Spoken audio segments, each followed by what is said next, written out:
Have you ever heard of the Brazilian war philosophy? Brazilian history in shorts. Brazil has a strange philosophy of war. It is not really about glory, it is not about conquest, it is not about soldiers marching into history under beautiful flags. It begins, strangely enough, with potatoes. In Quincas Borba, the Brazilian writer Machado de Assis presents a fictional philosophy called humanism, and throughout this philosophy, he gives one of the most cynical explanations of war in literature. There is no death.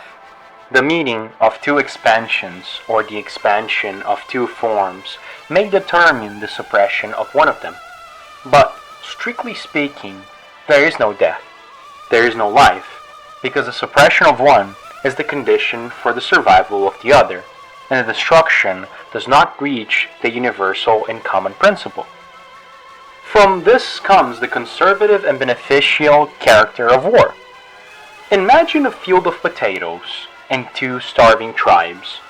The potatoes are only enough to feed one of the tribes, which then gains the strength to cross the mountain and go to the other side, where the potatoes are in abundance. But if the two tribes peacefully divide the potatoes of the field, they will not nourish themselves sufficiently, and both will die of starvation. Peace, in this case, is destruction. War is preservation. One of the tribes exterminates the other and takes the spoils. From this comes the joy of victory, the hymns, the acclamations, the public rewards, and all the other effects of the acts of war.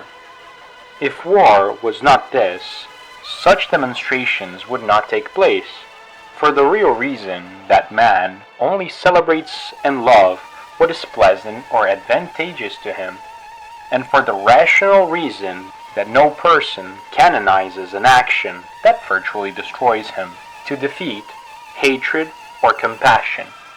To the winner, the potatoes.